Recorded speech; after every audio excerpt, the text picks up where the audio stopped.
Good morning and a pre-Merry Christmas, my families. This is Coach Gary with Athletic Fuel Tank. And hey, I just wanted to pick up from where we left off yesterday. I wanted to give you the part two.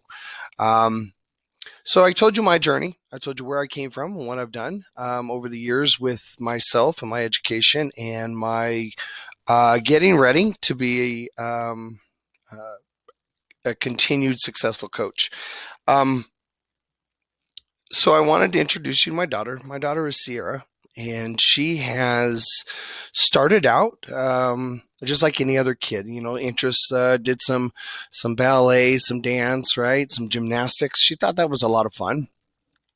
And then I was hopeful that she would choose the sport, and she decided to choose soccer. So of course, coaching her in soccer, looking at that aspect of going to practice every day. That was probably a good thing because she had to because I was the coach. Um, and then with that journey, I wanted to share where we picked up the idea of good nutrition.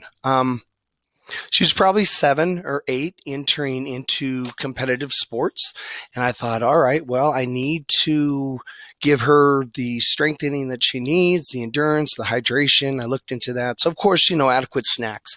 So you think snacks for the soccer match would be fruits and vegetables and beverages, water, obviously orange slices you learned yesterday. And then the other aspect is, what do I feed her the night before? And of course, I was like, well, I was told an athlete before they perform the night before, they should carb load, they should have carbs. But of course, this is things that you hear. You hear these things online, you see these ads on the internet, YouTube, social media will boast, these types of things.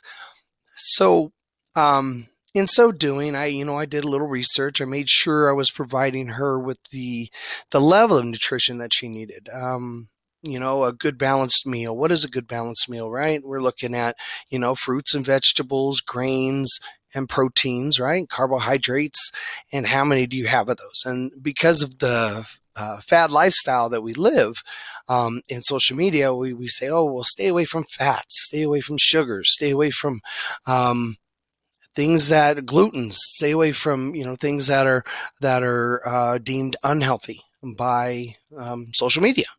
And so people would subscribe to these diets. They would, eat a lot of bacon and eat a lot of saturated fats and things, and be like, "Well, I'm doing the keto diet, right?" And understanding the process of ketosis and how the body and the metabolism works is a key essential to that diet. But most people don't really look too far into the science behind it. They just see people doing it, they see results, people losing weight, and that's an amazing thing. So I really wanted to focus my attention on youth. I've worked with youth for 40 plus years, the majority of my life. And I noticed with youth that their eating patterns and their resiliencies, like I told you yesterday, was very important. So when I realized it was very important that the resiliency, because they always seem to bounce back. But as they get older and their bodies demand a level of performance, they don't bounce back as much as you think they should. Um, a good athlete that trains on a regular basis, that hydrates and eats pretty good, is going to do fairly well.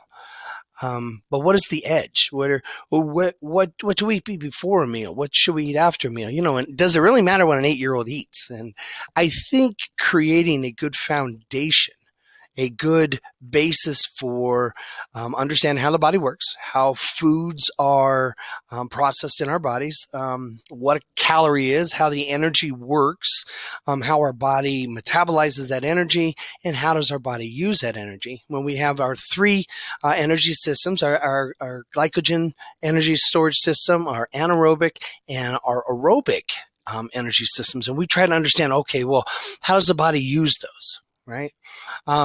And so as we get in depth into some of those things, try to reveal the ideas behind that. But as they get older, they get into junior high, and their competitive nature increases. There's this desire and drive, both by the parents and by the athletes. All of a sudden, they're starting to say, hey, wait a minute, I am better than these other people. How can I even be better? How can I cut some time off my mile time? How can I cut some time off of my 3 mile time? How can I be faster? How can I recover quicker? How can my body use that energy in a way more so than someone else eating something that they shouldn't be eating? Can I have an advantage over somebody who's out the night before eating pizzas and ice cream and drinking lattes? Can you? Okay. So I think it's self-discipline. I think if you have a desire strong enough to want to be a better athlete, you're going to start to do the things. So a better athlete's going to hydrate better, right? Cut out sodas, right? An athlete is going to train more than they are allotted to train. Okay, three times a day for 2 hours a day, but on those other 2 days, they're putting in some other alternate training activities, skills building, technical, tactical training, watching videos, looking at, so those things are very self-evident. When a youth athlete is participating in those other things, then you know the level of seriousness. So you're ready to add in an aspect of nutrition in the sense of teaching the child when they're young, teaching the parents, so now that they're aware, they have the knowledge that they didn't get from school, because unless you're a nutritionist and you went to college for it, we don't get those classes. And so when we develop a mindset that is towards varsity athletes in high school, like we're serious about that. And when we're thinking about, all right, so what colleges are what field, what colleges are really recruiting? How do they recruit? What are the guidelines for recruitment? What do they expect from the athlete? What do they expect from the parent? These are key factors that we discuss also in our coaching. So I wanted to take us into, I have some questions for you, and I have a challenge for you at the end of this video to conclude our part 1 and part 2 session of an athletic fuel tank, and your interest in moving forward with something like that. As you know, we really come to the idea when we meet with our clients, we come with the idea, we say, all right, what are you struggling with as a parent with your youth athlete? What would benefit you better, like if they were to do a certain thing? And I'm pretty sure a lot of times parents are like, oh, I wish you would eat better. So we will address that in detail to really clarify their understanding of how that works. The second question is actually to the athlete, 8, 9, 10, 11, 16, 17. Listen, what is your biggest struggle with taking it to the next step? What are you struggling with to say, hey, I'm here, but I really want to be here? How do I make that distance? How do I span that gap? How do I close that down? Do I train more? Do I talk to someone? What do I do? Well, what steps do I need to take? And there are clear and decisive steps. And remember, when we do our coaching, it's not just, all right, you're bad, you're doing this. That's not what we're doing. We're changing our mindset. We're developing an understanding of knowledge for how our body works, understanding what foods work better, and then how to get to a point of putting those things together to make it a self-evident, a self-realization, like, oh, I get it. And then feeling it and knowing it, and then everyone benefits from it. So those are the questions I might have for you. And I guess the question from me to you is, do you need help reaching those goals? And I think we all need help. I needed help. I had to reach out to other people, other coaches. I brought in specialist coaches to work with my daughter. That was very important.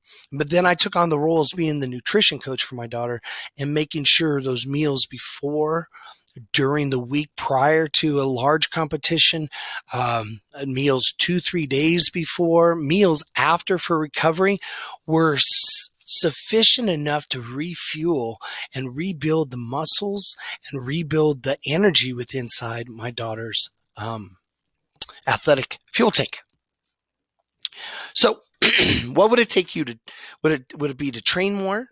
Would it be to train better? Would it be to eat better? Would it be able to perform better? What is it that you're looking to go for? So I have an assignment, I guess, a challenge, if you will. Um, Discuss with your families. Sit down and talk about it. Like, hey, are we ready to take the next step? Are we really pushing towards the idea of, hey, I want to be, I want to be on the varsity team. I want to have that cloud. I want to have that Letterman jacket as a freshman. My daughter's glow when she put on her Letterman jacket and it's packed with patches. I mean, the sense of accomplishment. I mean, she earned that. That was hers. It wasn't given to her. It wasn't a participation jacket. It was like, I earned this. Yeah. And even her, I'm like, what are you going to have to let your boyfriend borrow your jacket because he doesn't have one? And that was a good laugh. That was a good laugh. It was fun. Um, so just talk with your family. Say, hey, are we interested in something like this? And then get in touch with us, and we will talk with you and more. Obviously, the consultation is free. We can sit down and have a conversation about that. So remember, I want to leave you with one thing before we go. The definition of insanity is the act of doing something over and over and over again the exact same way and expecting it to be different or have a different result. Is your sports life in that rut where you're like, oh, I just want to be better, but you keep doing the same thing and you're not experiencing the change that you want to see? The perspective of an elite performance athlete is that mindset and their ability to know how everything works. With that, the sky's the limit. All right, thank you. I'm Coach Gary. Merry Christmas.